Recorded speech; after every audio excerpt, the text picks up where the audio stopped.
It's not perfect, but it's mine, you know.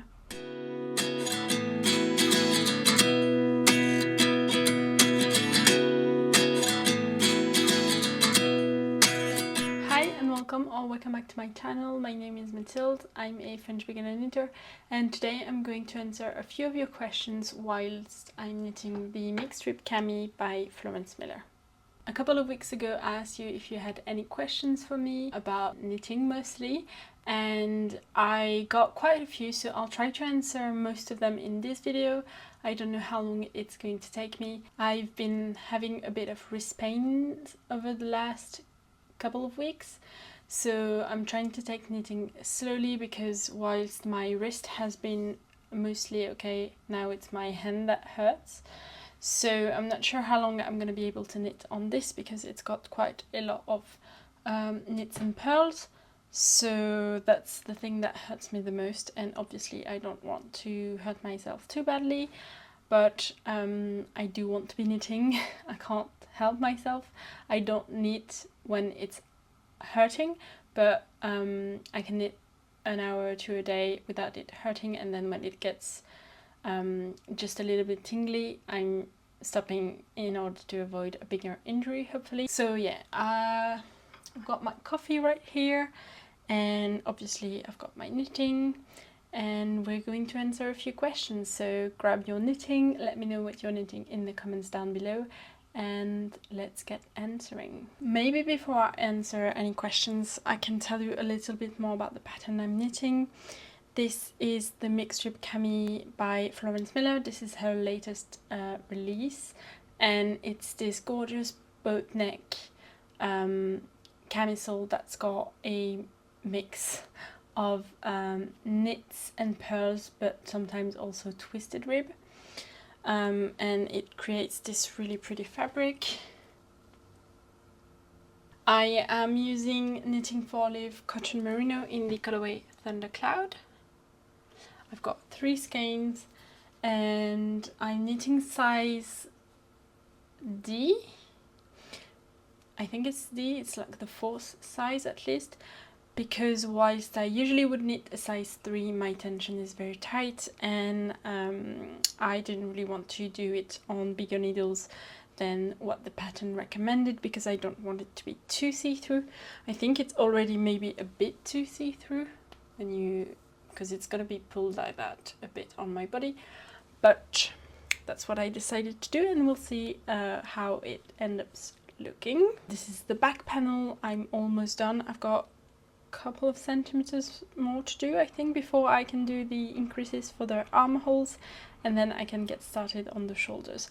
But obviously, as I said, I've not been knitting as much lately, so I don't have that much progress compared to what I usually would have. So yeah, let's get started on knitting this and answering some questions. How did I learn to knit, or like what age did I start to knit? The very first time that I knit, I think I was about 12.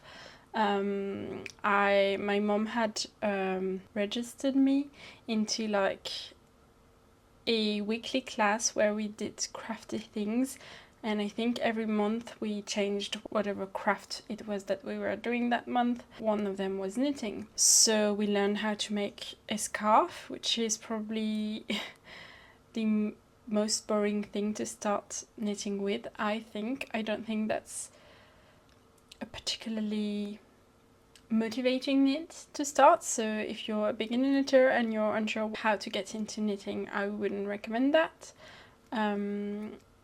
But that's maybe another subject.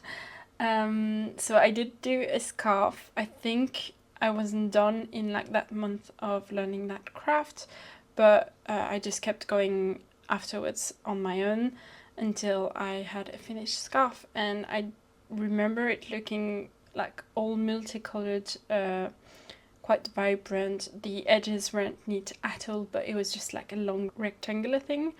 I don't remember wearing it. It was a fun project, and I remember liking knitting, but I just didn't keep knitting on my own after that, once I finished that scarf. And then my second eldest sister had a baby.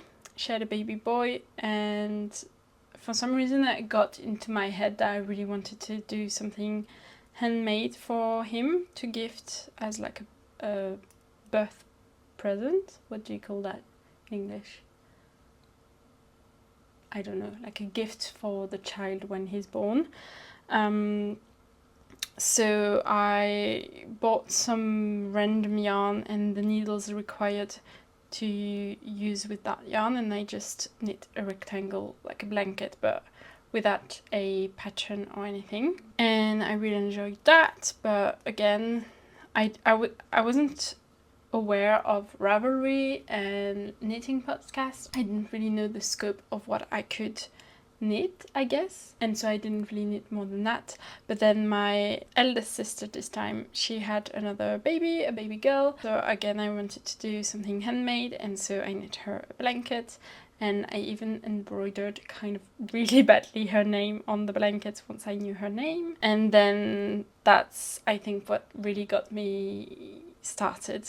That's when I wanted to learn to knit other things other than blankets. So I bought a wool in the gang kit to make a cardigan, and then I bought a kit to make a jumper for myself, and then I learned of the existence of Ravelry and VertKnit and knitting Instagram and knitting podcasts, and here I am. So I guess that was 2 years ago, really, but really realistically I only started to knit extensively about a year ago, and I haven't gone back since. One of the questions was, what's my day job? I'm a software engineer in a French company.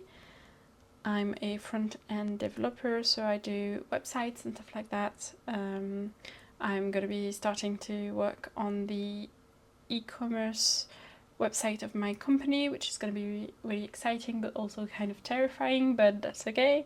It means that I've got like I would say a 9 to 5 job, but in France we start at like 9:30 and I leave work at 6:30, so it's still quite a long day, and I only have which is still good, but I wish I had more, but we do have 2 days working from home, and on those days I can get a bit more knitting done, which was actually one of the questions that I got from 2 people, I think. Someone asked about how much time do I get to knit per week. It's Julie Beda. She said, you seem so productive with everything you achieve knitting wise. That's so very kind. On the days where I'm at the office, I can knit about, I would say, 2 to 3 hours a day in the evenings, and then sometimes also on my lunch break, and then when I'm working from home, because I can get up early but still be at home knitting instead of, you know, getting ready to go to work and the commute and everything, because I bike to work, so I can't knit while I bike unfortunately. Even if I took the subway I couldn't really knit, because in the mornings and in the evenings it's really packed, so I couldn't really sit and knit anyways. So I don't have that commute time to knit, but when I'm at home, I've got about an hour, maybe 2 hours more to knit, depending on the day, if I'm going for a run or not. During my lunch break, then I've got more time to knit. And then in the weekends, if I've not got anything going on, which is most weekends, because I'm quite a homebody, I can get, I don't know, 5 hours of knitting each day. So that's like about 25 hours to knit each week, which I think is quite a lot, but I am quite a slow knitter, so I don't actually get that much done according to me, but maybe other people seem to think that I'm much more productive than them. But again, I do have that amount of time that I can get to knit mostly every week. The next question was, why did you start to make YouTube videos? By Ends and Knit. I decided to start a YouTube channel because by that point I was watching a few knitting podcasts which I really enjoyed, and I really wanted to be a part of the knitting community. I don't think I had any knitting Instagram when I started the YouTube channel. I think I started both at the same time. I did follow a few Instagram accounts knitting related on my personal account, but yeah, I didn't have my own Instagram account. And I don't know, I just really wanted to engage in the community. I really wanted to share my own experience as a beginner knitter, because at that point I had only really started to knit for about 6 months, and I felt like there was so much thing that I could learn, and I could not teach because I don't have the skills to teach anything, I don't think, but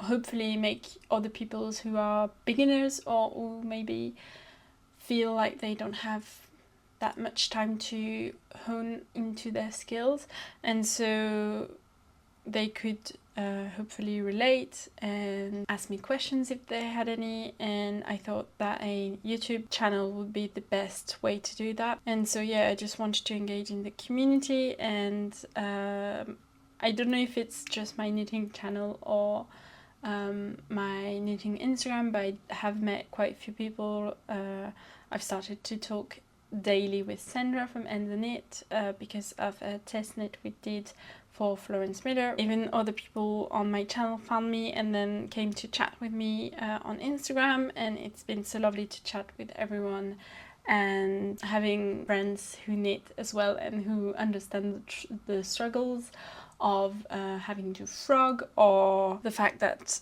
knitting takes 3 months, and that sometimes even though you're desperate to have a finished project, it just depends on your mood or your pain if you have any, and stuff like that. The next question was by Two Pearls in a Pod, so thank you girls for your question, and it is have you got a magnum opus or Everest project that is your dream epic knit? I think I've got quite a few, so I'll tell you about 2.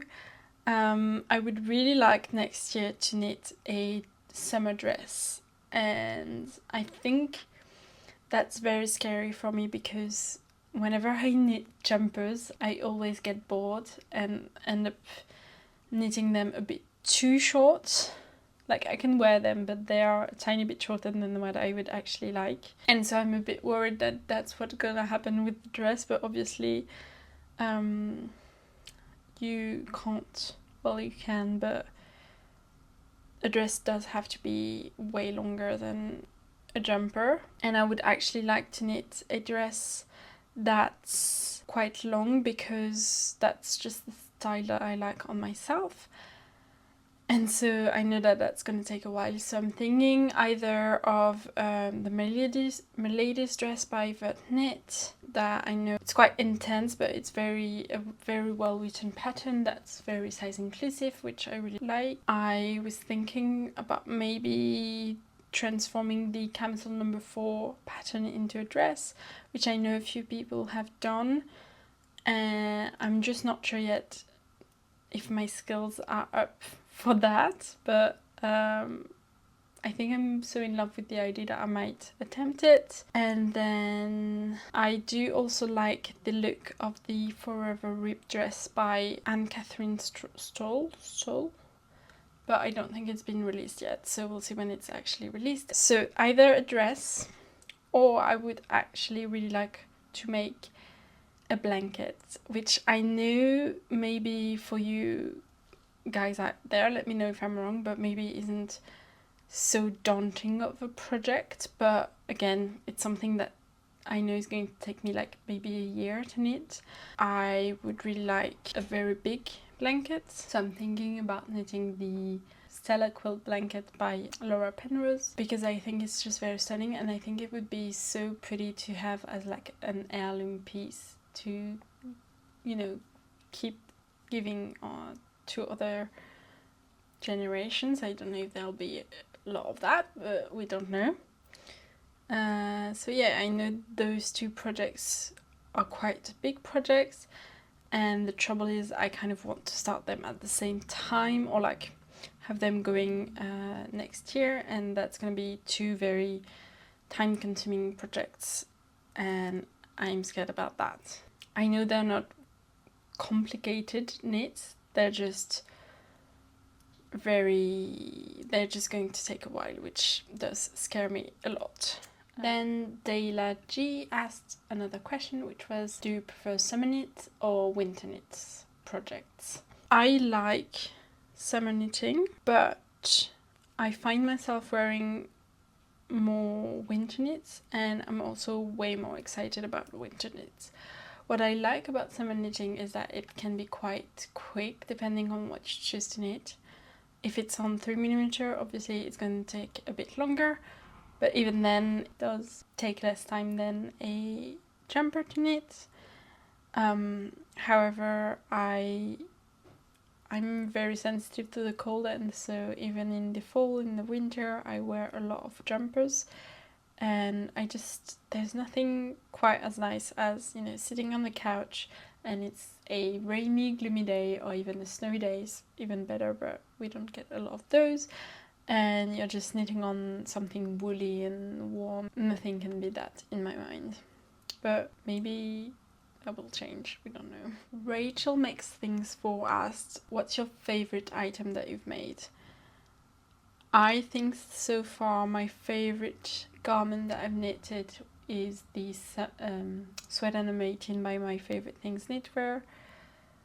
I think this is my most successful knit so far. I wear it whenever I can. I like the yarn that I chose, that is Knitting for Olive Heavy Merino held with their soft silk mohair, which is also another question that I had, which is, what's your favorite yarn combo to knit with so far? And I would definitely say that that's the one so far that I really enjoy. I think it keeps me warm. It's not itchy at all for me. I just love the finished result of the piece. I think I love the color that I chose. I'm glad I chose like a cream. Well, I did choose literally the colorway cream. And I think that makes it so versatile to wear with anything that I've got in my wardrobe. And I love the fit. I think that's the one design that made me realize that I actually love drop shoulders design.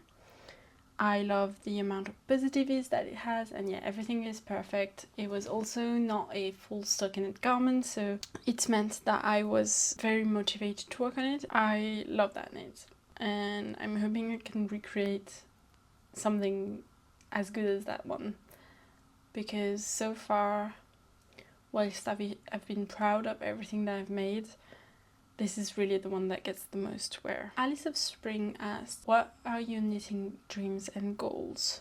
I don't know that I have knitting dreams and goals per se. I just really want to keep knitting every day and to keep enjoying it. I want to keep learning new techniques. Like I've learned over the last couple of months, I've learned how to do cables, which I found really scary in the beginning before I did them, but actually are so easy. It's kind of ridiculous how scared I was to do them, to learn how to make them. I mean, I would love, like one of my dreams would be to have like an entire closet made of hand knit sweaters and dresses, and well, I don't know that I would make multiple dresses, but of hand knit garments. I would love that. I would also really like to make baby clothes. I've made two. I've made a cardigan that was really bad, and I made the Monday Sweater Junior by Petite Knit for my niece, which looked really cute, but since then I haven't made any others, and I would really like to make some because they're just tiny and cute. And I would also really like to try so many different types of yarn. I feel like I'm kind of, once I know a yarn is good, I'm kind of stuck in that comfort zone of, you know, I know that I like this one, I know that I like wearing it, I know that I like working with it, so I'm just going to stick with it, which is good in a way because it means that I've got finished projects that I can wear and that I love, but it also means that sometimes I don't use so many other yarns that I'm sure are just as good.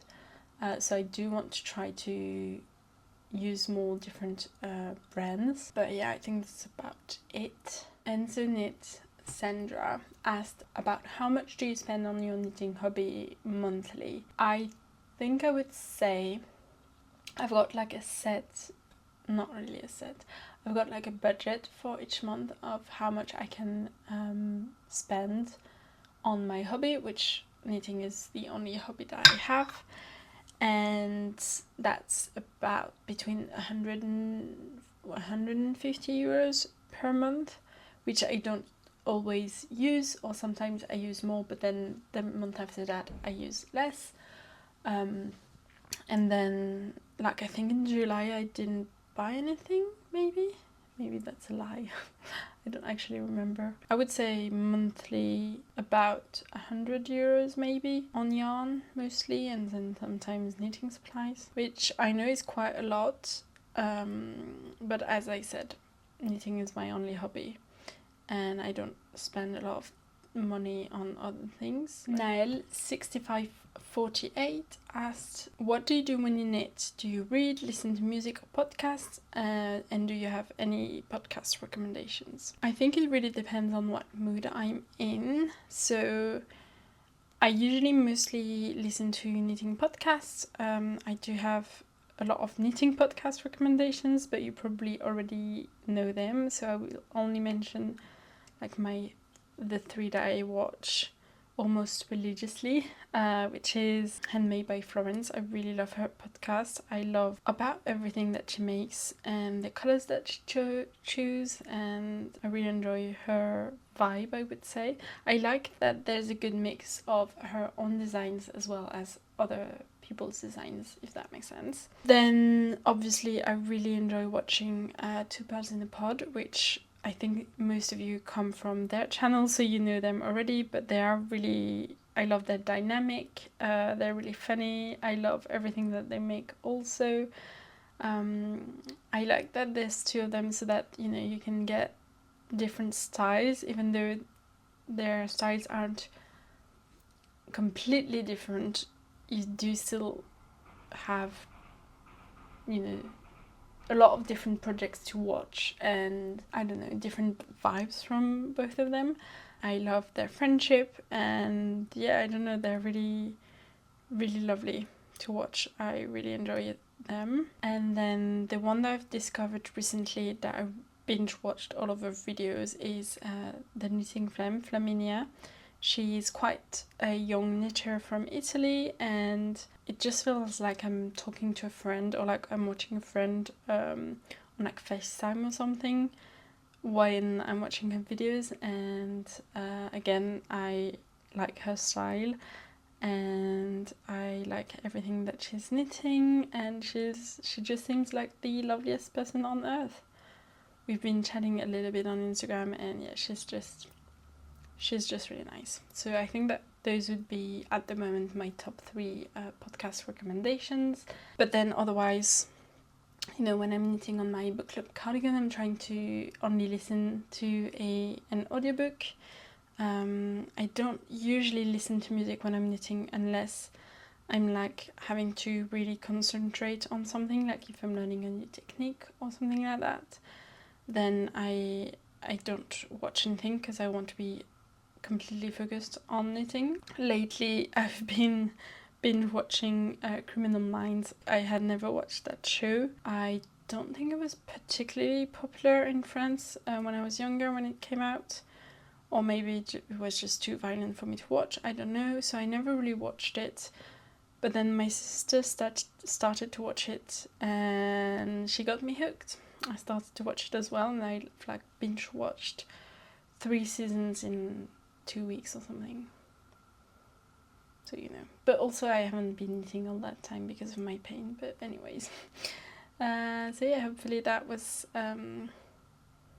enough recommendations for you. Let me know if you'd like to have like a list of every knitting podcast that I watch, because I watch a lot of knitting podcasts, so I could definitely give you more ideas to watch. Dale G asked another question, which was, what is the project you're most proud of and the one you're least proud of? The project that I'm least proud of is the Moonset Tibaya Zara, which I finished recently, only because I chose to make the wrong size and obviously it's too tight. I haven't worn it at all since I finished it, but also because I haven't had the chance to wear something that's quite it's a warm t-shirt, so it's been quite warm since I finished it. I've just been really bummed about it, and I think I would like to reknit it one day, and hopefully I'll be more proud of it. And then the one that I'm most proud of, I think it would have to be the first one that I made, right? Like the Marseille sweater by VertKnit. It's got a lot of issues. I picked up the stitches for one sleeve on the wrong side, and so it looks really weird. I'll try to put up a picture. And then also there are like holes or something in the garment, or like German short that have gone wrong or something. It doesn't have the same vibe as the VertKnit sample, obviously. But it's my very first garment that I finished, and I was like, wow, I made that, and that's amazing, and I can wear it. And I don't know, it's not perfect, but it's mine, you know? So I'm going to try to pronounce your username, but Lyona Kukoven 9467 asked, you mentioned a couple of times that you are a tight knitter, and so am I. How are you dealing with this? Does it give you any problem when knitting? Do you, for example, try to knit looser? Do you find any moves that are more difficult to knit when knitting tightly? I don't try to knit looser because I know that if I do that, my tension is going to change. You know, when I'm knitting stockinette, and for example, if I pick it up and I focus on knitting looser, but then after a while I don't want to keep focusing on knitting, if that makes sense. I want to kind of like let my mind wander off and like have a mindless project. And so I know that my tension is going to change if I do that, so I don't. I usually just swatch and use bigger size needles. I think I'm still struggling with like finding the right needle size to use with my gauge. Even though I'm knitting gauge swatches, sometimes I'm too lazy to do another swatch, and so I maybe haven't chosen the right needles anyways. I think the technique that I find kind of more difficult to knit, mostly because it just means that it hurts my hands a lot, is double knitting, because my gauge is so tight. I found that when I was knitting the limited wrap, it does have a lot of double knitting. I couldn't knit for more than, I think, 1 hour or something before it really started to hurt, and so I had to take a lot of break. But I don't really do anything special to avoid knitting tightly. I think I'm gonna start to learn continental, because I think that might help with my gauge being a bit looser, and also maybe I will have less wrist pain, because I think the reason why my wrist started to hurt is because I am like tightening my stitches when I'm knitting, which means that I kind of contract my hands a lot, and then it starts to hurt here, and then here, and then all the way up to here. So I don't know if that's helpful or anything, but I would say maybe try changing your technique if knitting tightly is painful or annoying for you.